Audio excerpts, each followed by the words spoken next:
Welcome, everybody. I'm Colin Simpson from the TELedvisors Network, and it's our great pleasure to have you along to our first webinar for 2026.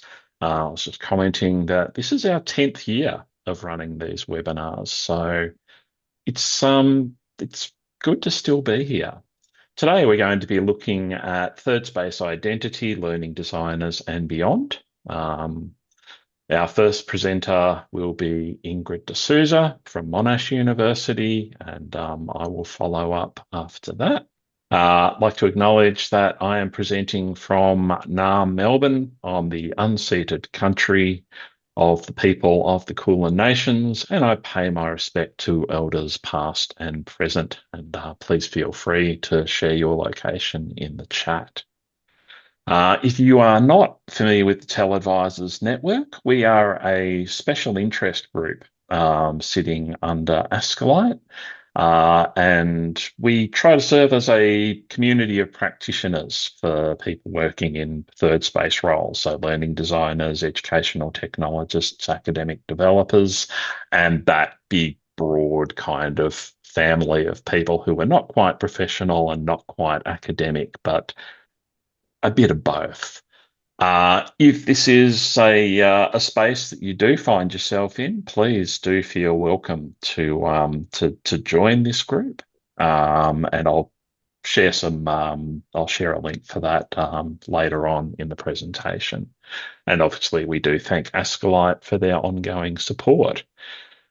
So we might as well just kick off. As I mentioned, Ingrid D'Souza from Monash will be presenting first. As an educational designer for over 18 years, Dr. Ingrid D'Souza has extensive experience in the higher education context.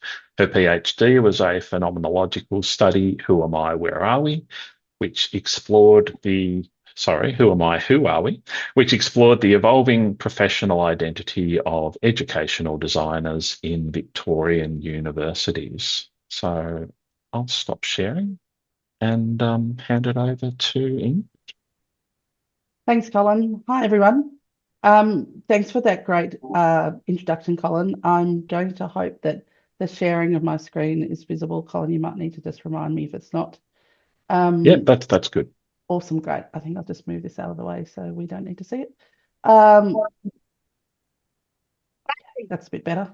All right, so as Colin mentioned, I'm actually going to present my PhD for the very first time today. So I completed this 3 years ago, and it's a bit scary, but I'm hoping that it'll be a bit of an interest to you all here today. I would also like to acknowledge that I'm on the Kulin Nations and pay my respect to the land, pay my respect to their elders, past and present. So, this is really a conversation that I wanted to have with you today, and I apologise upfront for the content in my slide. It was very hard to cut things out and make it fit into a 30-minute presentation. So I apologise to all of us about the amount of content, but I really wanted to ensure that I could get things across to you today. So let me start. I've been going to actually begin when I find my mouse. Begin by actually answering the question about who I am.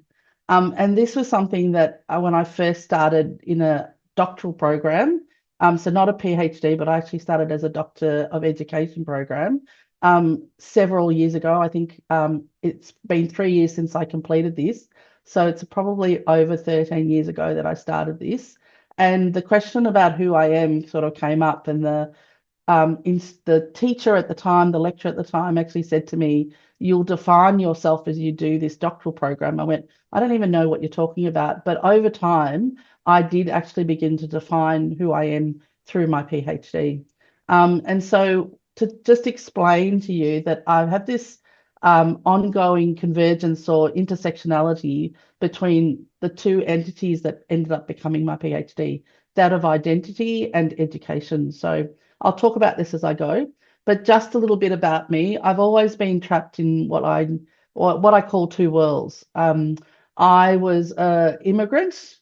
My parents decided to come over from India and come to Australia. So it's not a cricket team. It's not versus Australia, so to speak. But realistically, we came from India because my dad believed in education, and having 5 daughters, he thought Australia was a much better option. So I've always been between that Indian culture, Indian lifestyle, and then the Australian culture and lifestyle that I've had to adapt to. I've been a nurse and a midwife, and really more of a midwife than a nurse, and that will make more sense as we talk about things during this presentation. But even as a midwife, I was constantly answering questions about, what do you mean you're a midwife? Who are you? I don't know what that means.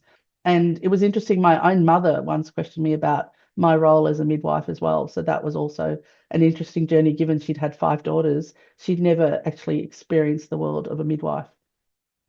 I was an educator for a long time as a nurse and a midwife. And then I became a lecturer, and I was trapped between, what do I want to do? Do I want to stay in clinical and be that educator on the floor, or am I more interested in that education side and becoming a lecturer? So I did do that for a long time. I had a dual role, both as an educator on the floor in where the Mercy was back in East Melbourne, and then I was also a lecturer at ACU for a long time. And so I was seeing students in both of those worlds. And now I'm an educational designer, and I will explain that more to you as I go as well. And I particularly use that title, if you like, of an educational designer, because I am also caught between that designing of things and the educational component. And now I'm a leader, and I'm caught between that as well. So I've been in these two worlds for a very long time. And as I unpack my own story through this discussion today, you'll see that I constantly am evolving through this identity education role that I play a lot of the time. And so my PhD was really about lots of things, but what I was sick of actually answering was this question. And I'm sure a lot of you probably have this question come up when you say you're a learning designer or an educational designer. You get this, what is it that you do for a living? And you're constantly having to explain yourself. And I was a bit tired of it. I constantly was saying, oh, actually, what I do is this. I couldn't just say I was a nurse. I couldn't just say I was a teacher. I had to explain. And so I wanted to know a little bit more about exactly what that meant. And the reason why is because for me, it actually connected me to who I was as a profession. And it was really important for me to kind of get that recognition as well. So for me, there was a lot of questions I was asking myself constantly when I was having to sort of, explain that, especially at dinner parties, especially when I was, I've had to explain what an educational designer was to a immigration officer at an American port, because he was asking me that question. What do you do? So again, important, because also for me, it's a sense of belonging. It's about my social and my economical capital and my social cultural needs as well. So there's more to that answering of that question, and a definition, if you like, of who I am. It gives me a sense of being and belonging. So why did I do this PhD? And I tell my friends I did it because I had to. I needed a job. But there was also lots of other reasons why I did my PhD. And what I wanted to find out was, how does my practice, my everyday working life, actually connect to who I become? But more importantly, I wanted to capture what we did as ed designers, because there wasn't a lot written about us. There was a lot that told us who we were, but not much written about what we did with our, what I'm calling our daily practice stories. And for me, I wanted to be heard. I felt my voice wasn't heard. So if I went into a meeting, I wasn't heard. I was sitting always in the background. So I had a really clear aim, but it took me a long time to come up with that aim. So that's kind of why I did it, but I was also doing it because I wanted a profession, and I also wanted a job into the future. So there were a couple of underlying issues as well. So what did I know? I had to go back to the literature, obviously. And as clearly articulated by you all in the chat, and apologies, I'm not watching the chat, but what was known to me rather, was that we're known by different names. You might be called a learning designer, you might be called a technologist, you may be called an instructional designer. There are lots of different names for what we do. There was a lack of recognition. and a lack of credibility, and I felt undervalued, and I wanted to know why we were undervalued. So again, there was a lot of reasons why. We were inconspicuous, we were invisible, but we were really important to the strategic needs of wherever we worked. And I've worked in industry, I've worked also in universities. So I also felt the same thing when I was working in industry, where there was this sort of invisibleness to what I was doing and the role that I facilitated. Again, I was in between spaces. You could refer it to the third space, and I'll leave Colin to sort of unpack that a little bit more. But basically, I was always in that in between the two worlds, as I mentioned earlier. There were blurring of boundaries. Sometimes I was doing X and, that blurred into Y. And so for me, there was always this struggle about where do I define myself? But more importantly, I knew that we were working in an area that what was listed as being super complex, or it was constantly changing, and it hasn't stopped. As Colin mentioned, I've been doing this now for near on 18 years, and it's still, there's this uncertainty and unpredictability. And we've all experienced it. So, the environments we work in are very extremely complex, and we have to accept that. There were conflicts, tensions, and frustrations, my own, that of other people that were around me. But I didn't know what others were feeling, because the job of an ed designer in a university can be a very lonely thing as well. And so there were lots of things that were happening for me that I needed to unpack. There was a shift in identity. And again, I'll talk more about that shortly. And really, in our Australian culture, in our Australian literature, there wasn't enough captured about us as Australians. There was lots about Americans, there was lots about Europeans in that context, but as Australian literature, there was not much. We were outsiders, as I saw around the traps when I was looking into this. So there was lots of, for me, uncertainty, I guess. We were considered not to be part of the ecosystem rather. And there's some references, and I'm happy to share that with you, but I've just popped a few down the bottom just to support the arguments that I've put on the screen. So what was emerging is that we do all have qualifications. We all have generally a postgraduate qualification after we've done a bachelor thereabouts. We support change in educational practice, and I've purposely put educational in brackets here because we do support a change in practice, whatever that practice might be. And again, when I was working in industry, it wasn't necessarily an educational practice, but it was a change in the practice. We're aware of the differences in the worlds that we live in, so we're very aware of what happens in these worlds. We work with strategic policies and procedures, and that was very clear to me as I was evolving into this role. We are evidence-based, and that was important.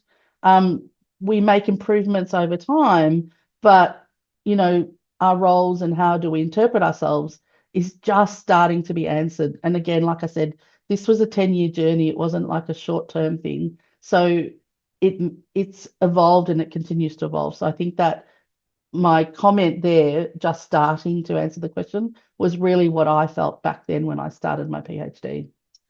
And there were basic activities that we do, that was documented. But after COVID, there seemed to be an increase in the scholarly papers and online discussions, which was great to see. And I had to navigate that period of time because obviously that was during my PhD. And so the whole notion of COVID and being locked down really changed who we were seen as and who people came to and things like that. So there was much more conversation happening around the COVID and thereafter time.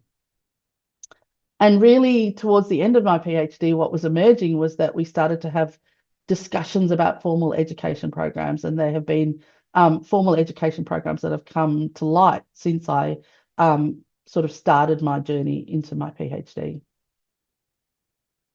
Again, lots of things at the bottom for you if you want to. Literature, what did I find out? What was known? What I did find out was we were beginning to be recognised for our need, our urgency, we know there are people that can help us because there was a complex and very shifting university environment at the time. But really the literature was fixated on roles and core activities of ed designers, what they do, how they facilitate it, how they lead and support. That's not saying it's wrong. We needed to know what our roles and activities are. but I was more interested in different things. So I wasn't kind of wanting to go down that what do we do type of thing. And as I said, the Australian literature was really looking at qualifications, our career pathways, what was our award classification, where were we positioned within institutions, and the whole notion of titles and how we were labelled was actually coming to fruition towards the middle and end of my PhD. And one of the things I actually did was I found out that there was very little about us talking about ourselves. We weren't self-narrating our stories in the general literature, if you like, about what we did. And there was this sort of link to practices in the Australian context, but unfortunately, there was just starting. So there was little, if any, of these things happening. And then I had both of my supervisors at the time were in education, and they really didn't know what I did. They thought I looked after Moodle, and that was what I did. And I had to really try and explain it to them. And one of the things I did was I put this graphic together based on the literature, and it's my own design, so please forgive me. I was very new to designing in an environment, so I put together this sort of infographic, if you like. It's probably not what I'd call it now, but showing all of the different things we did. And you can see there are arrows going both ways because I believe there was things going both sides.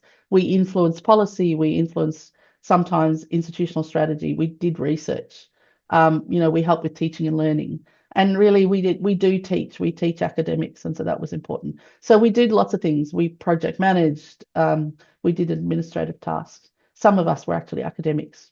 So there was a lot going on, and somehow I had to navigate all of that world. So what was my research question? And I guess my research question was exactly what Colin mentioned, is to look at basically the daily practices and establish whether we have a professional identity or not. But I also had 3 sub-questions, and that was because my methodology and my theoretical framework required me to dig a bit deeper. And practices are really about how we are enabled or constricted by these 3 things: the cultural discursive, the material economic, and the social political.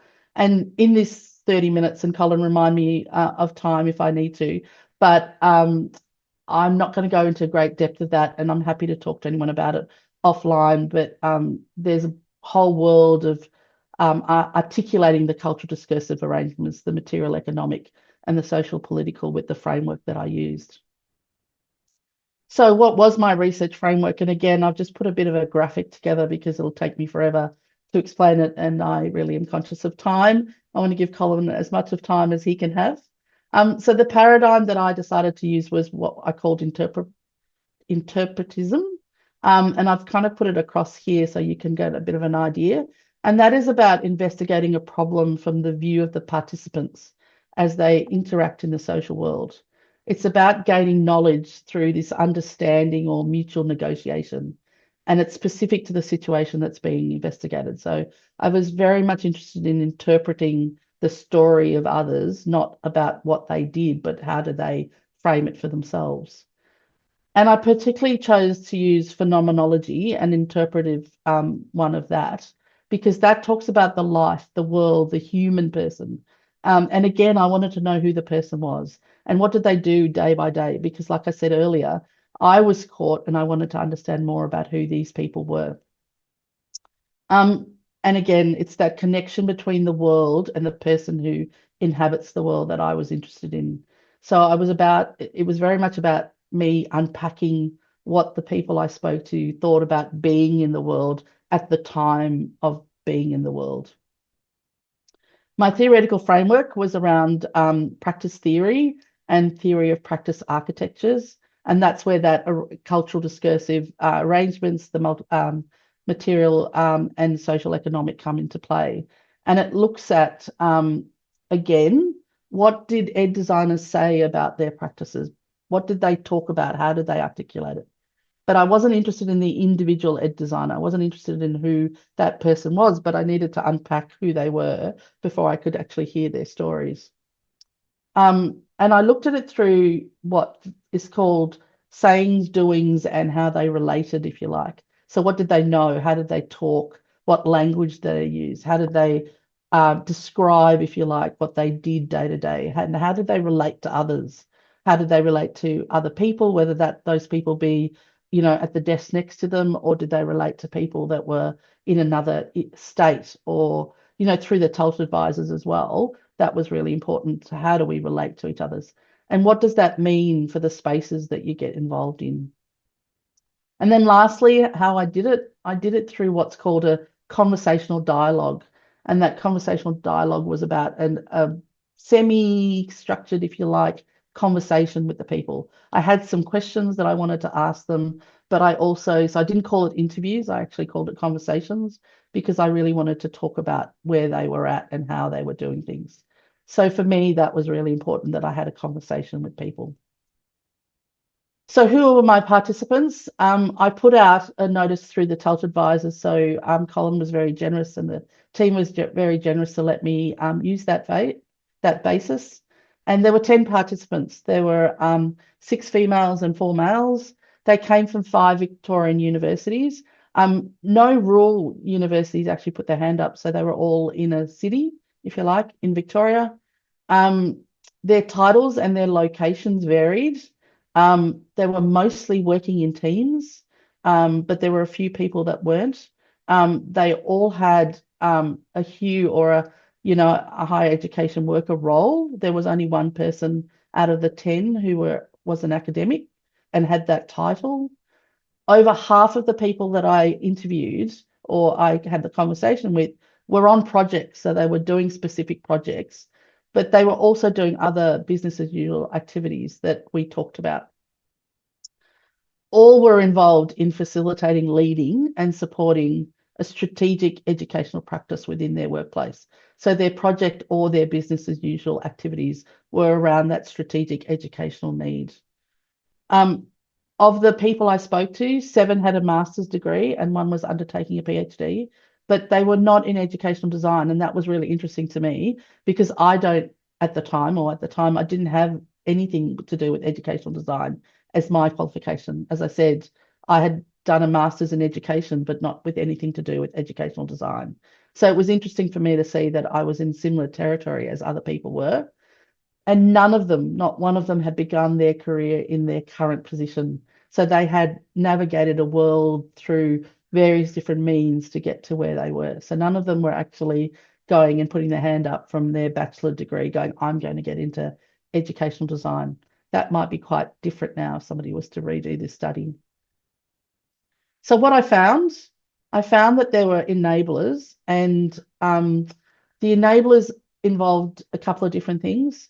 That these people, these participants, these colleagues of mine, had specialized knowledge and they had experience. They had these amazing skills and attitudes. They weren't novices by any means, and they had also insider knowledge. And by that, I mean most, if not all of them, had actually worked their way through some university structure. They were either teachers previously in an educational experience, or they may have been actually lecturers that decided to take another avenue, but they had this amazing specialized knowledge and experience. And that was really interesting to hear. They had this awareness and they could literally walk the walk and talk the talk.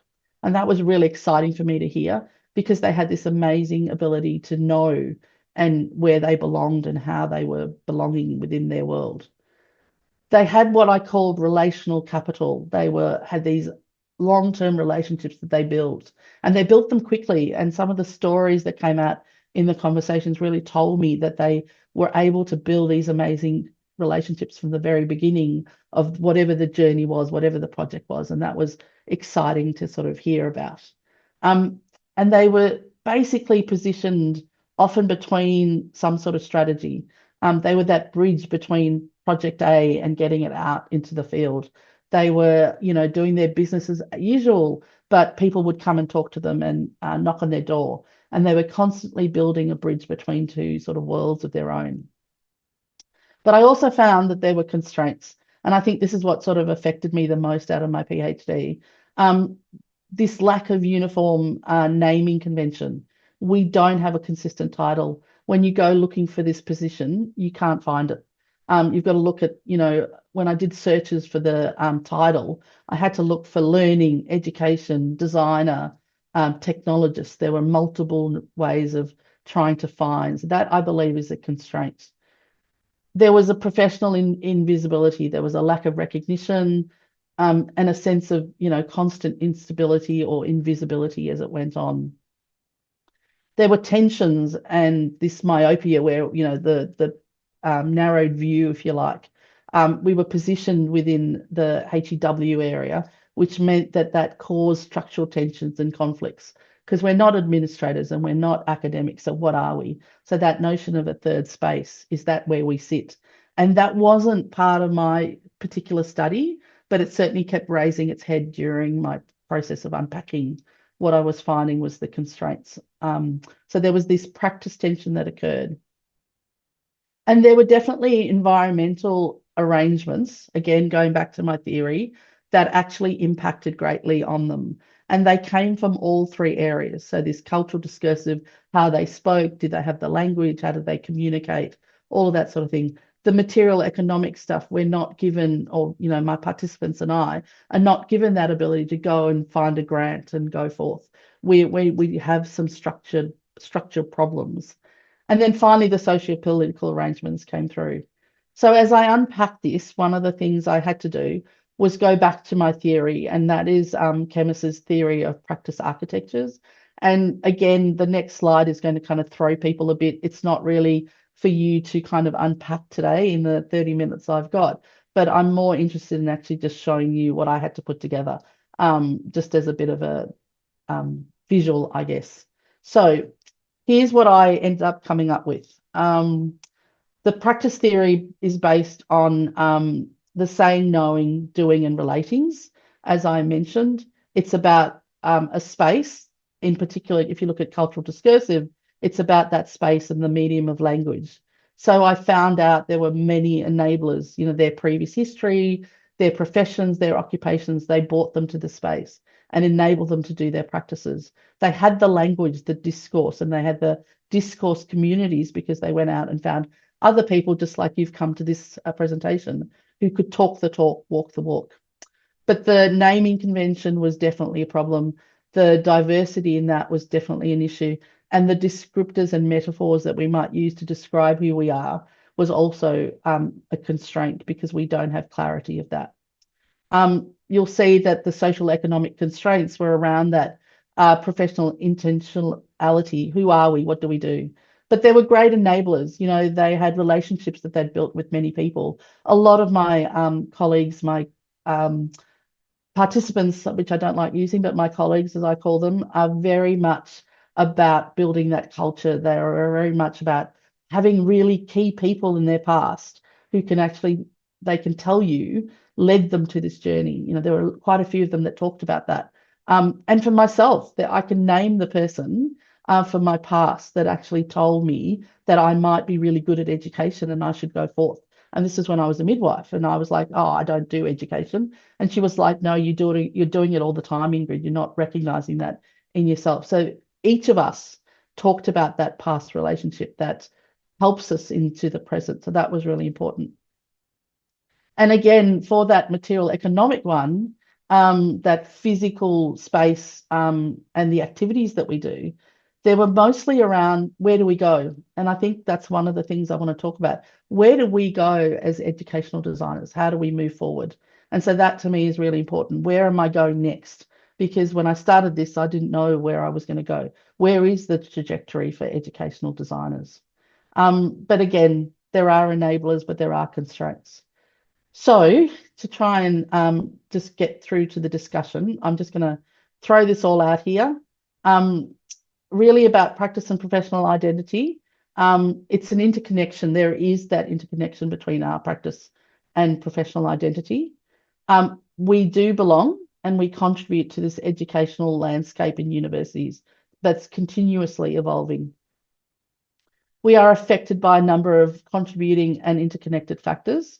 That's important, and that affects our professional identity.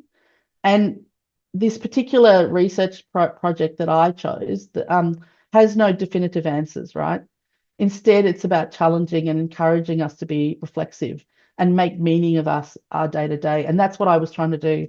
I was trying to understand who I was, and I wanted to hear that understanding and appreciation through the lens of other people that I thought were in a similar boat. Um, Interestingly, we actually do choose to become ed designers. We have this way of doing it through our sayings, our knowings, our doings, and our relating. So that's really important for me. I've found my place, if you like, after years of trying to find a place. Our practices are often precarious. We live in this in-between space, and at times it is unrecognizable, it's invisible to those with whom we collaborate. And that's just a status quo. I'm not trying to say it's good or bad. I'm just trying to say that was the status quo that came out. And all of these things have impacts on our sense of belonging, being, and becoming. So again, my PhD didn't tell me new things. It confirmed my understanding and what was already kind of in the literature. Again, like I said, we are enabled and constrained by things that we bring, things that we know, things that we say, and things that we do, but also by other people. And that is really important. Those constraints are usually connected to other people. So it's important to remember that sometimes when you're up against it, it's because it's the other person, not necessarily yourself. So what next? Or rather, now what, I guess, was the question I had. So this is some of the things I think we need to do as a group. I think we have to have voices and we have to be recognised. And how do we do that? My first thought is that we need to have one name for ourselves across all universities in Australia. And I haven't told you why I chose educational versus learning design. I truly believe I'm an educationalist. I have that inbuilt thing, and I see learning as a different thing. A long time ago, when I first started, when my first job at university as an educational designer, I asked the then equivalent DVC of education, why did you call us educational designers? Because I think at that stage, Monash was one of the only universities to call people educational designers. And he was from England. And he said, because you don't do learning, Ingrid, you actually do education. And it's stuck with me. It has always stuck with me. He says, you're much broader than just learning. And so I've always gone along, and I actually argued that point in my PhD, that I wanted to call us educational designers throughout, thus giving us that ability to have meaning and recognition and sustainability of a professional career. I think we have to align with practices. I think we do lots of different things. I'm not saying that we should exclude anyone, but I think there's an alignment required with practices. And I think we do that really well through professional networks, but also in recruitment. You know, if I have to go and find another job now, how do I even begin to look for it? How does a new person to this profession look for it? So I think there's lots that we need to do by having our voices heard and being recognised for who we are. There's also this need for professional intentionality. We need to look at what our practices are and evaluate them. Like COVID said that we do amazing things. And so we need to take more research, I think. We need to talk about what we do, and we have to create new knowledge. So for me, it's not just about sitting back, it's about talking about it. And Colin has kind of forced me to do it because I've been hiding. But even just putting this together for today, I was like, yes, I'm not doing what I said I should be doing. So I talk about who I am, and I confirm who I am every single day when I try, so that I have that identity that I need to have to keep going forward, and creating that new knowledge. So I'm forever talking to my colleagues here. Let's do something. Let's evaluate something. Let's move that along. Let's talk about it. I think the other thing we have to do is look at the projects we do and the impact that it has on creating this new educational knowledge and transforming our existing practices beyond the here and now. You know, we need to look at that. And I think one of the other things, I think we need to collaborate more closely with our academic counterparts, because I think that's such an important thing. They are doing research. Why aren't we doing it with them? And throughout my conversations with my 10 participants, I constantly ask the question, what happens when you help someone? Do they acknowledge you? Do they talk about you? And the really sad thing, one of them told me that she did so much work and she never got the recognition. And they didn't even invite her to the meeting where they, you know, talked about that. And I was devastated by that, because she had articulated such an amazing story of growth in an educational era, yet she wasn't even invited to the meeting where they talked about it. And to me, that was just heartbreaking. So we need to talk, we need to be present, and we need to build those relational relationships with our academic counterparts to enable us to go forward.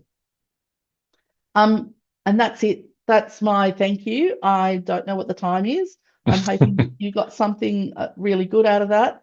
And I do talk a bit fast, so Colin, I have no idea. So I'm going to head back to you. Thank you so much, Ingrid. I've been curious about your work for so many years, and it is bizarre how um, our studies have actually overlapped in so many ways. I think yours is better, so it's No. probably good that you went first. But Oh, thank you. um, didn't have any questions in the chat, but there is Great. a lot of commentary. So I think you'll enjoy sort of working Oops. through that. Um, and I might crack on because, yes, Oh, I went we've got over. I'm about. so sorry. I would have nudged you along if I was worried. I was really keen to hear what you had to say. So Thank you. yeah, if everyone just give Ingrid a little clap, and we can move on to my one.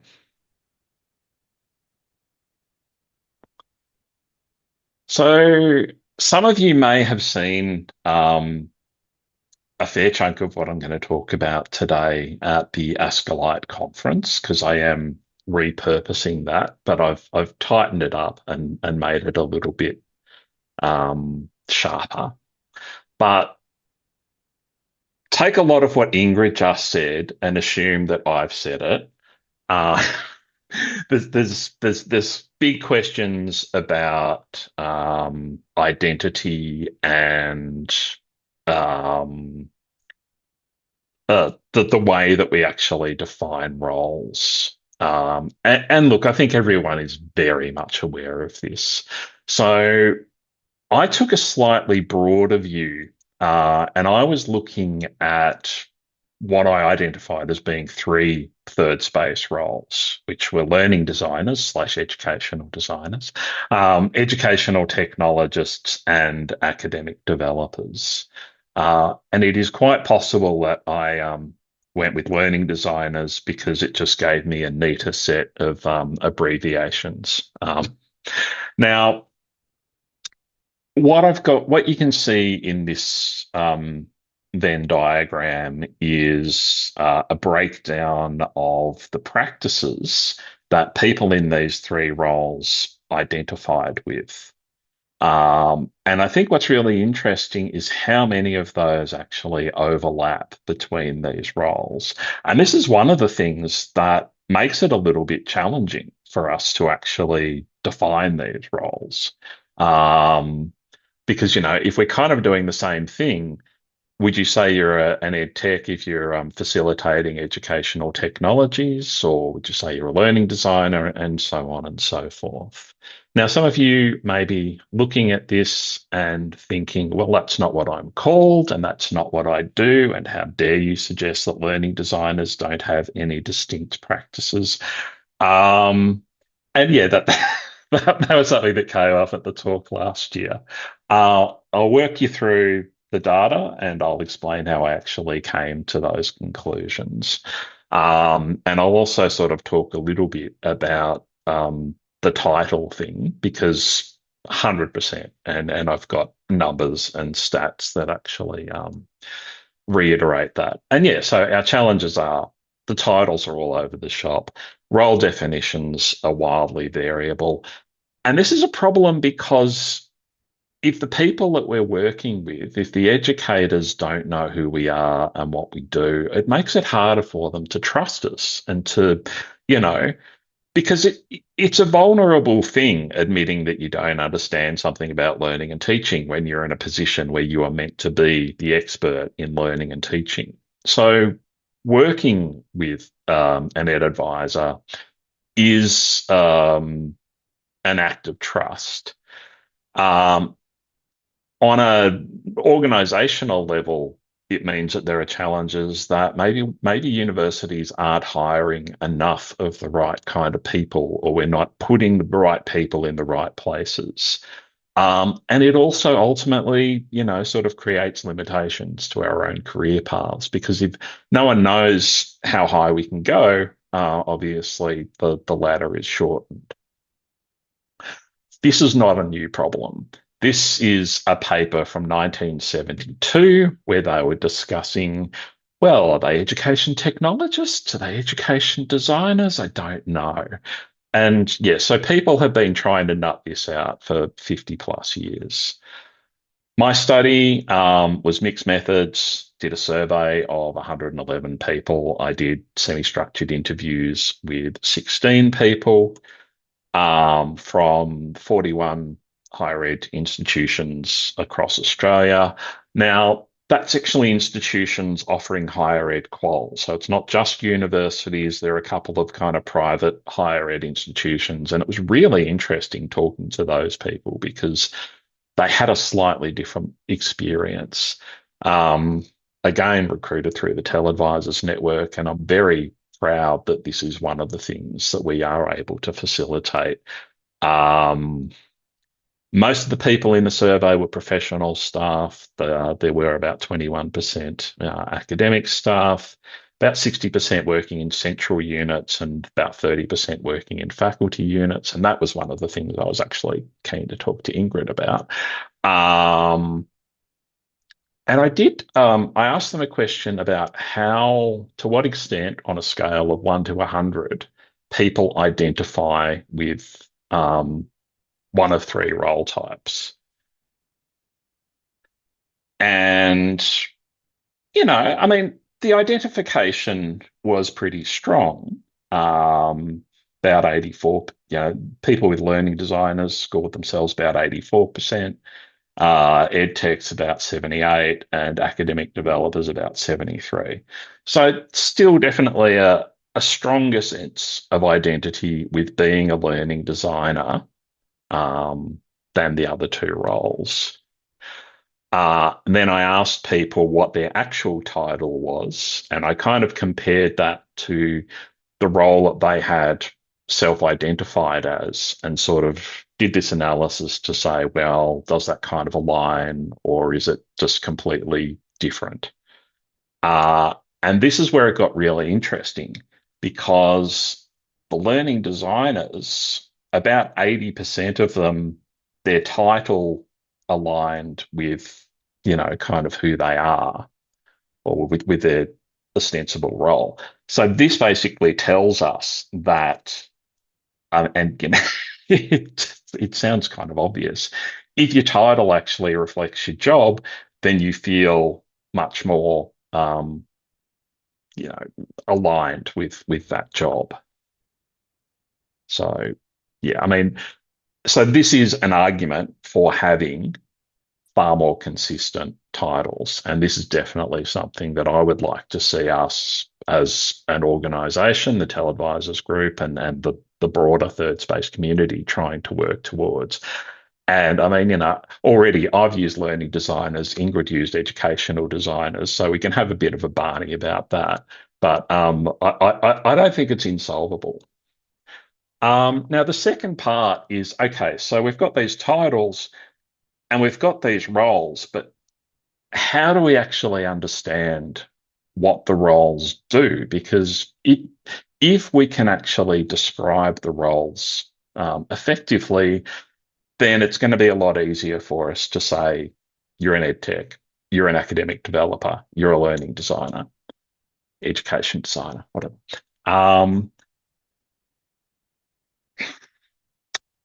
As Ingrid noted, there's been a real surge of people researching this space over the last 10 years, which has been incredibly gratifying. When I started my research in 2016, similar to Ingrid, I was sort of looking around, and yeah, there was a lot of American research. There was a little bit of Australian research. I've still only found about 3 articles about ed techs anywhere So if anyone wants to do research on education technologists, I think that would be delightful. But yeah, long story short, we've kind of approached this in certain ways. So there's definitely been a big focus on the practices, the things that we're actually doing day to day. There's been another set of people looking at the competencies or the skills that we need to do those things. And quite often these are covered in the same studies, but there is a difference between practice and skills. And there's been a smaller amount of people looking at things like, well, what is the agency? What are the values that third space people have? So these are all interesting approaches. And so I think that taking all three of them and sort of mushing them together might actually offer us a way forward. And that's what I started to do. Because a lot of these studies, particularly the ones centered around practice, you end up with this great big long list of the different practices that people do. And this is only a fraction of the results that I actually came up with.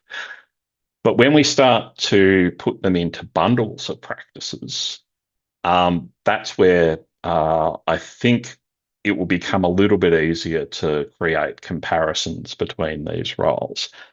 And this is how we ended up with learning designers not having a distinct, practice of their own, because I bundled assessment design, curriculum design, learning activity design, and learning resource design together. And this is all self-identification. So I gave people a list of, I don't know, 30 or 40 practices and said, what do you do?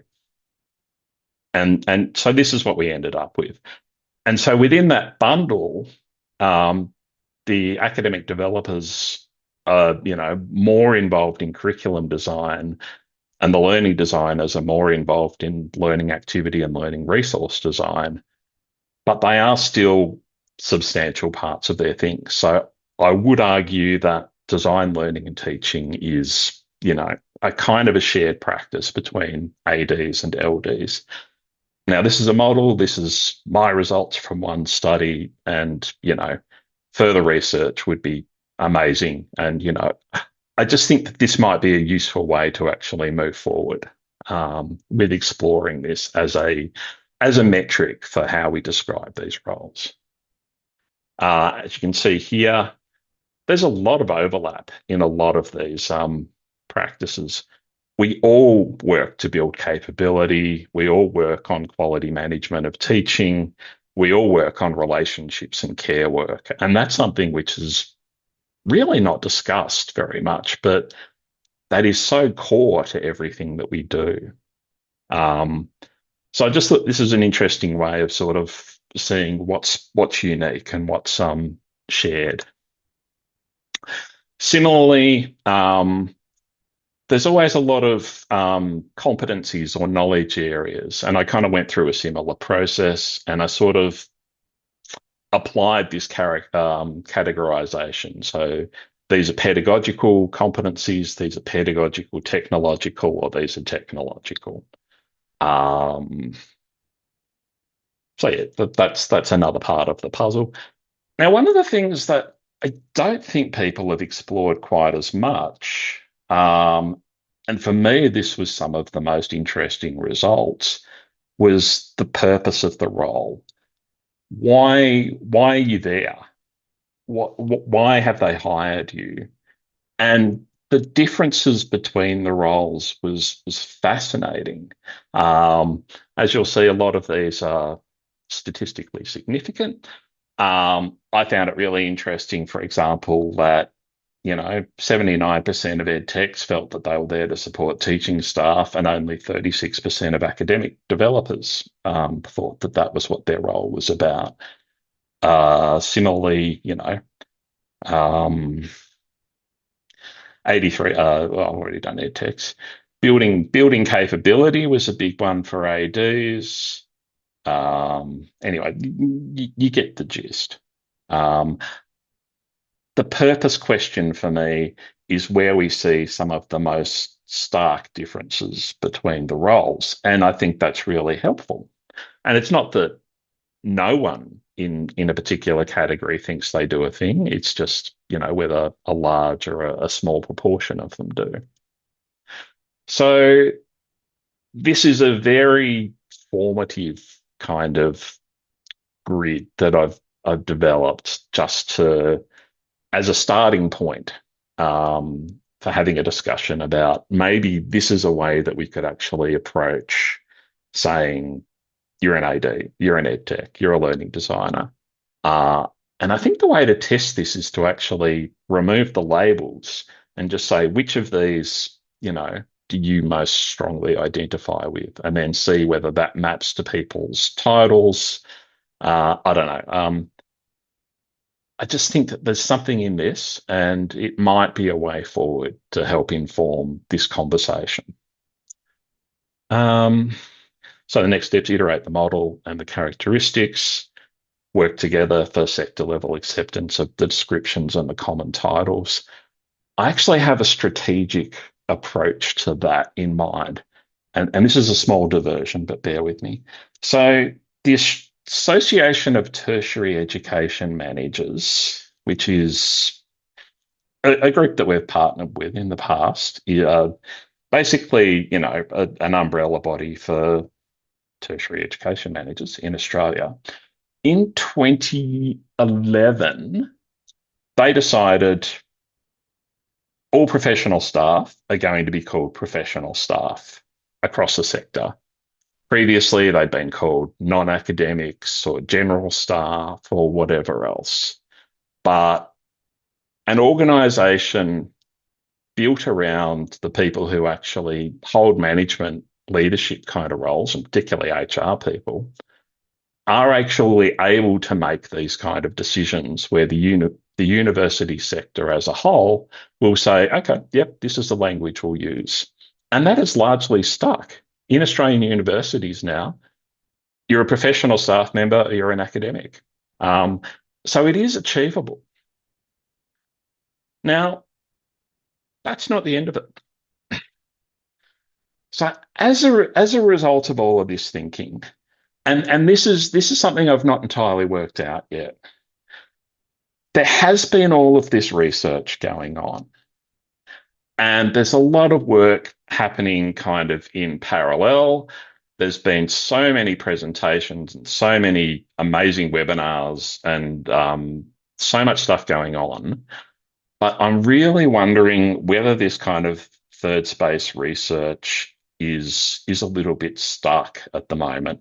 Like I feel like we're sort of spinning our wheels a little bit. Like there's a lot of people asking the same questions, doing the same studies. A lot of it is about how do we define these roles and who are we? And very important questions and, things which have obviously not been answered. But I'm wondering if we can all come together in some way and have a little bit of a discussion about what's next. I don't know how to do this, but I think that running a series of discussions or conversations might help us work towards some kind of research agenda. So what I would like to do is put a call out for people who are interested in helping to run this event. Not be part of it. There'll be, once we've worked out how it actually runs, there'll be, calls for contributions and whatever else down the track. This is actually literally just a working group. So this is a thing for people who will actually be, sort of doing on the ground admin-y kind of stuff. And look, third space people get stuff done, which is one of the things I love about this community. So please drop me an email in the first instance if you're interested in being part of this group. Otherwise, sit tight, and when we're ready to roll with this, we'll let you know what the next step is. Part of this was inspired by a paper that came out last year, where some of my friends at Cradle held like a 3-day symposium about what we should be researching in terms of AI, and they put out a very interesting paper. Now, in practical terms, none of us can come together to sit down for three days kind of chatting about this, so we'll probably need to do this differently. But it was a very interesting idea, and the paper's actually quite neat. I don't know where it is, so I'll share it in Teams or something later on. But this can happen. I this is an old slide. If you are interested in third space research, we held a symposium in 2024. We've published a selection of the outputs from that. It's pretty cool. It's pretty great. I'm incredibly pleased with how that came out. So if someone wants to drop a link to that in the chat. Um, uh, and yeah, otherwise, feel free to have it. Actually, yeah, I'll just leave that up. Questions, comments? I haven't had a look at anything in the chat. Do you want to provide a summary, Wendy, or anyone? And thank you. Hi there. Thank you so much, Colin and Ingrid. So good to see you presenting side by side, and to have that sort of depth and thinking across that time space. Really no outstanding questions. There is one about recognizing a professional discipline. So I think if either of you wanted to comment on that. So just to extend the question, where is there such a thing as moving towards recognition as a professional discipline where legitimacy is grounded in demonstrated expertise and impact rather than the need to become academics to be seen as credible? The short answer to that is yes. The long answer is yes, but it's going to be a journey. I mean, I've explored options around creating a professional association, which is, I think, what you need to do. So, I mean, when you fill out your tax form or you fill out other government forms, there'll often be a drop-down list of professions. To get on that professions list, generally speaking, you need a professional association like the Chartered Practicing Accountants or the whatever engineers do, or yeah. Long story short, professional association means that you have certain criteria to be a member. You have a code of practice which governs, how you should behave as a member of that profession. I mean, look, it's a bunch of forms and it's a certain amount of money, and you have annual meetings and do whatever else and provide professional development, which is not a million miles away from what we do in TELedvisors. Obviously, it's a lot more legally and formal. So it's doable. One of the first questions that we need to answer is what's it called and who's it for? And this is part of the questions that we kind of need to resolve because we've never really worked that out. Thank you. So we probably have 1 minute. If there's any questions from anybody in the room, you're welcome to grab the mic and ask a question. Other than that, please put in your claps and emojis and thank yous to both Ingrid and Colin today. And if there's any more information that you need, please put it in the chat now and we can grab it and respond. So I might just quickly say, if you are working in this space or you're interested in working in this space and you're not part of the TELedvisors group, we do have a bit.ly link to join our community as part of ASCILITE on Teams, which is bit.ly/join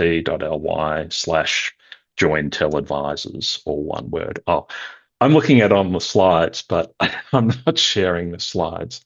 It's all good. I've put that in the chat. Thanks. Thank you so much. Great. Over and out. Thank you very much. Thank you. Thanks, everyone.